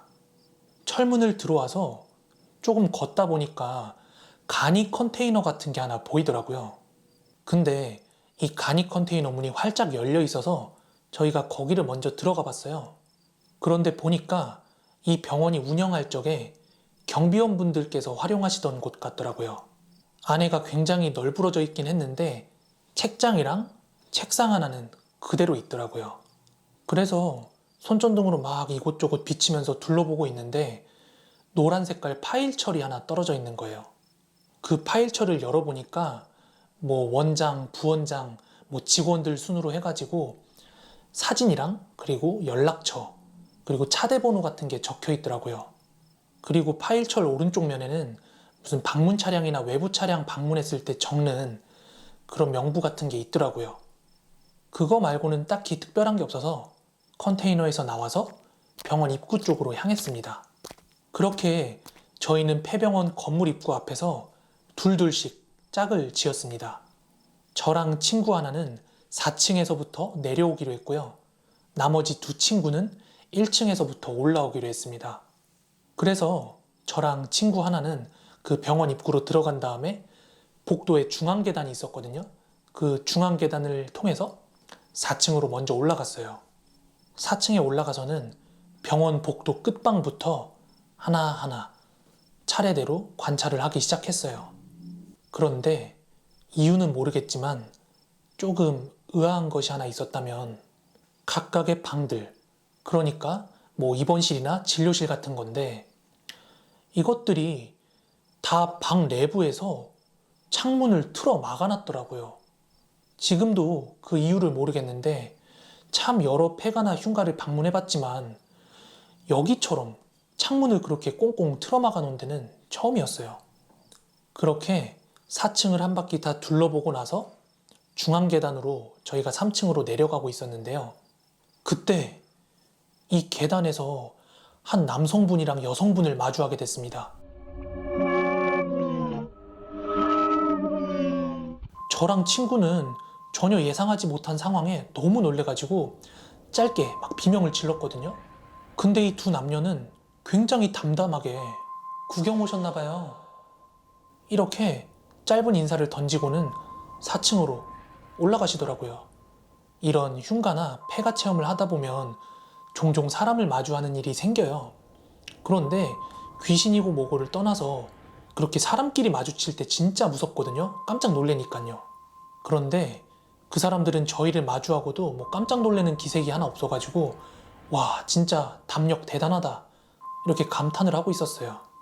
아무래도 저희처럼 어리지 않았기 때문에 연륜이 있구나 이렇게 생각을 했어요. 그리고 나서 저희는 놀란 가슴을 좀 진정시키고 3층으로 마저 내려와서 3층도 한 바퀴 쭉 둘러봤어요. 그러던 중에 1층에서 올라오던 친구들 팀이랑 만나게 돼서 합류를 하게 됐고요. 저희들은 3, 4층은 별거 없다. 뭐 걔네들도 1, 2층은 별거 없다. 이렇게 돼서 전체적으로 다 둘러봤다고 판단하고 특별한 거 없네? 하고는 그 폐병원 건물 밖으로 빠져나왔습니다.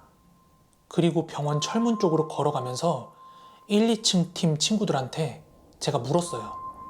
야, 아까 커플 한 팀 올라오던데 못 봤냐? 담력 어마어마하더라.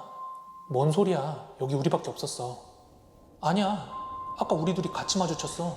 그치? 아까 우리 1, 2층 완전 구석구석 다 뒤지면서 왔는데? 그치?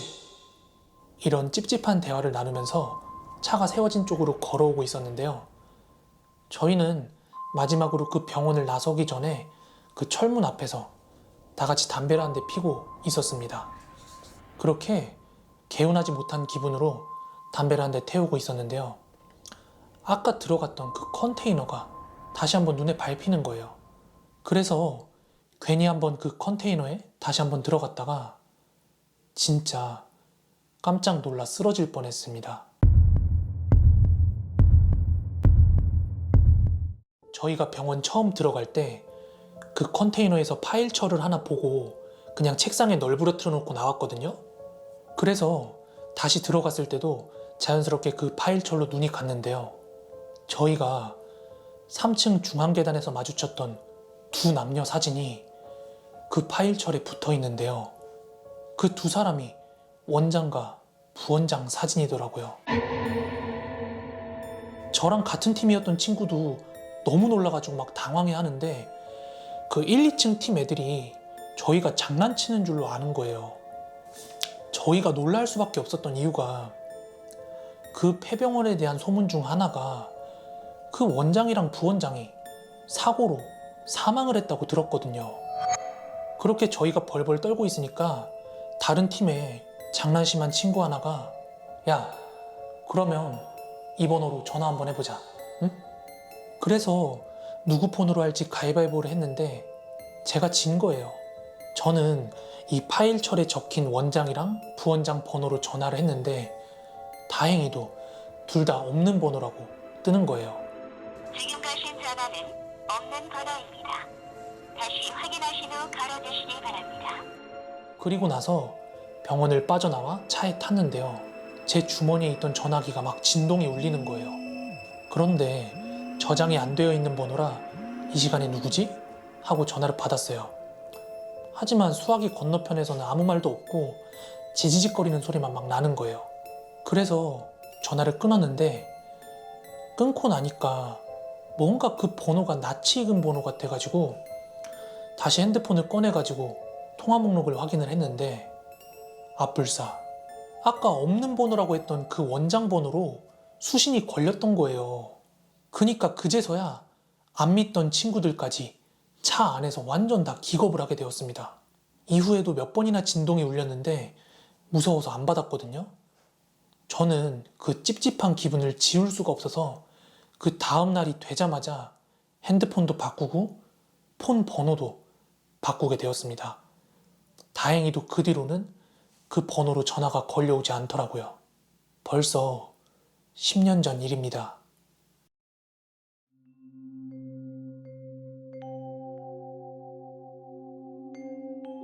폐정신병원을 다녀오고 2년 뒤의 이야기니까 지금으로부터 무려 8년 전 이야기입니다. 저와 친구들은 2년 전 그 폐정신병원에서 정말 끔찍한 경험을 했지만 시간이란 게 뭔지 그 공포도 서서히 잊혀져만 갔습니다. 그래서 저랑 친구들은 다시 한번 인터넷을 통해서 흉가에 대한 정보를 막 이리저리 뒤지다가 결국에는 그해 여름에 다시 한번 흉가 체험을 하게 됩니다. 저를 포함한 5명의 친구가 흉가 체험을 함께 떠났는데요. 당시 친구의 주도하에 갔기 때문에 정확하게 장소는 기억이 안 나는데 한 시골 마을에 버려진 폐의 흉가였습니다. 저희는 꽤 오랫동안 운전을 해서 그 흉가가 있다는 지역에 도착을 했어요. 그 흉가는 한 시골 마을에서 약 1km 정도 떨어진 곳에 논밭 한가운데 위치하고 있었어요.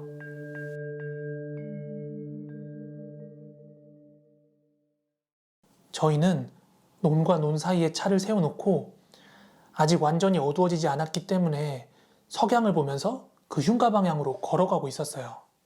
그런데 갑자기 이게 소나기였는지 장대비가 엄청나게 쏟아지는 거예요.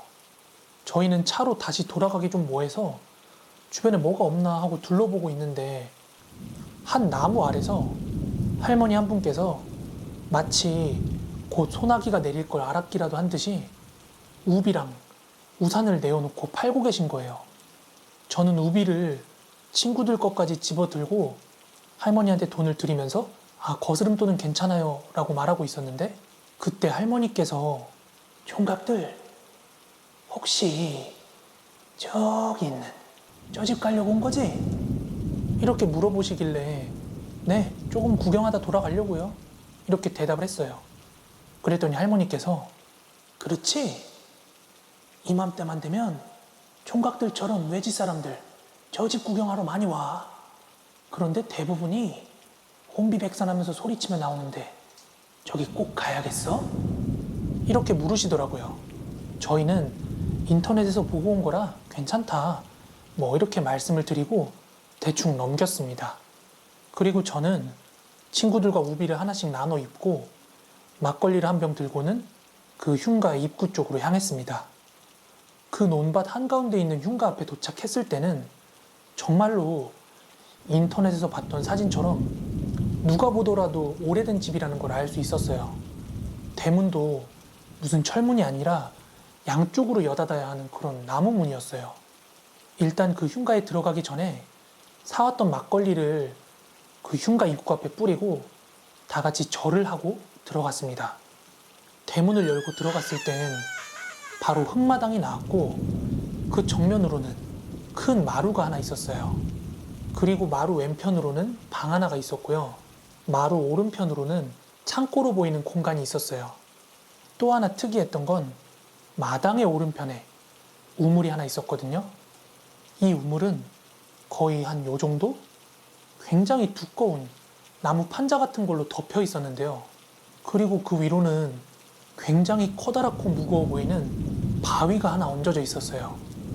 당시 저희가 그 흉가에 대해서 알아볼 때 이미 다녀오신 분들이 이 흉가를 방문하면 뭔가 통과 의례처럼 하는 놀이 같은 게 있었어요. 여러분들께서도 익히 알고 계실 수도 있는데 바로 모서리 놀이라는 거예요. 그게 뭐냐면 네 사람이서 사각형인 마루에 내 귀퉁이에 한 명씩 서는 거예요. 그리고 한 명씩 다음 모퉁이에 있는 사람들을 터치를 하면서 이동을 하는 거예요. 그러면 마지막 터치를 당한 사람이 다음 코너로 갔을 땐 거기엔 아무도 없잖아요. 그러니까 그 다음 코너로 출발할 사람도 없는 거고요. 하지만 이때 누구도 출발한 사람이 없었음에도 불구하고 뒤에서 차가운 손길이 느껴졌다 하는 그런 경험담이 막 그 흉가 카페에 올라오곤 했거든요. 저희는 5명이었기 때문에 4사람만 필요했어요. 그래서 누가 이 게임을 할지 가위바위보로 정하게 됐는데요. 저는 가위바위보에서 이기게 돼서 이 게임에선 빠지게 됐습니다. 그래서 저는 그 마루 정중앙에 앉아서 친구들이 게임을 진행하는 걸 지켜보게 되었습니다. 그렇게 첫 번째 친구가 두 번째 코너로 천천히 이동을 하면서 게임이 시작됐고요. 다음 친구들은 이어서 릴레이로 이동을 하기 시작했고요. 마침내 마지막 친구가 첫 번째 코너로 도달하던 그때였습니다.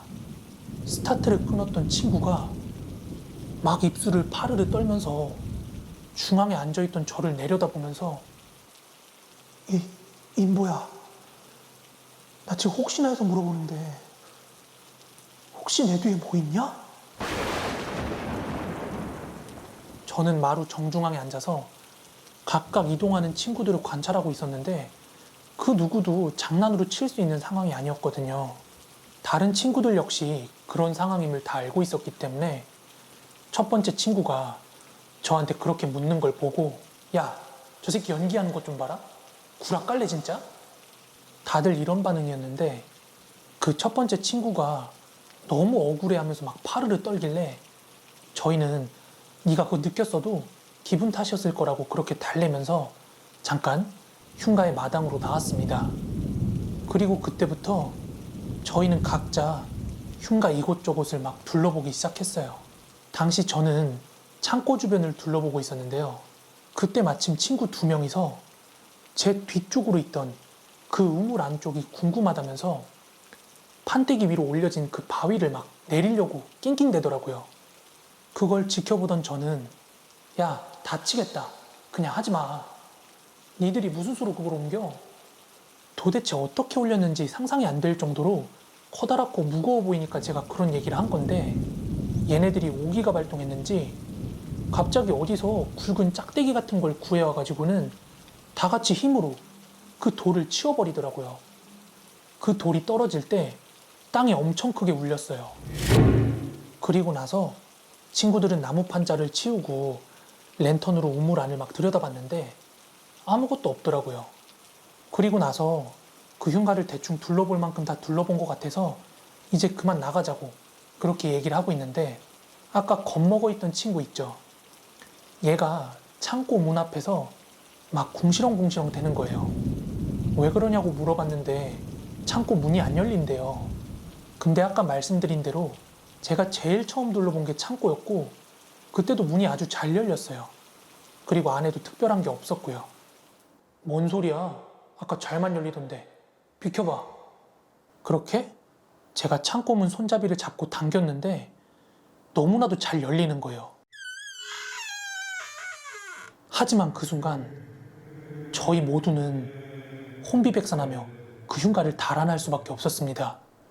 창고 안에는 도대체 몇 마리인지 헤아릴 수 없을 정도의 고양이 사체가 막 널브러져 있었습니다. 게다가 아까는 맡을 수 없었던 고약한 썩은 내가 확 풍겨 나오더라고요. 너무 놀란 제가 소리를 지르면서 막 뛰기 시작하니까 이내 친구들도 그 안쪽을 확인했는지 따라서 혼비백산이 돼가지고는 막 뛰는 거예요. 저희는 차를 세워놨던 곳까지 정신없이 뛰어왔습니다. 친구 한 명은 그 와중에 넘어져서 무릎이 다 까져서 피까지 나고 있었고 신발도 한 짝 어디 간지 없더라고요. 그렇다고 저희가 지금 그 신발을 주우러 갈 담력도 안 되고 운전을 해서 집에 돌아가자니 재수없게 뭔가 사고가 날 것 같은 그런 불길한 기운이 감도는 거예요. 그래서 차 안에서 좀 진정을 하고 내일 아침 해가 뜨면 출발하자고 하고 다 같이 차에서 눈을 좀 붙였습니다. 그렇게 다음 날이 돼서 해가 떴고 아침 8시경에 제가 가장 먼저 일어나서 친구들을 다 깨웠습니다. 그리고 나서 신발이 없는 친구 하나만 차에 두고 나머지 4명은 그 신발을 찾으러 다시 흉가로 향했습니다. 저희는 흉가 입구 바로 앞에서 친구의 신발을 발견하고 챙겼어요. 그런데 그때 친구 한 놈이 해가 떴다고 좀 용기가 생겼는지 여기까지 온 김에 살짝 문만 열어보고 갈까? 이렇게 제안을 하는 거예요. 그래서 잠깐이니까 수락을 하고 다 같이 그 흉가의 마당으로 들어섰던 그때 저희는 눈앞에 펼쳐진 광경에 정말 놀랄 수밖에 없었어요. 왜냐고요? 어제 성인 남성 여럿이서 겨우겨우 밀어서 떨어뜨려 놨던 그 무겁고 커다란 돌이 있죠. 그 바윗돌이 다시 우물 위에 올라가 있는 거예요. 그 장면을 보자마자 저희는 서둘러서 그 자리를 떴습니다. 아직까지도 정말 잊을 수 없는 경험인데요. 누가 그 무거운 돌을 다시 거기다 올려놨을까요? 그리고 그 전날 밤에 봤던 그 고양이 사체들은 뭐였고요? 그리고 아마도 그 모서리 게임 중에 제 친구가 느꼈던 건 연기가 아니라 진짜였지 싶네요.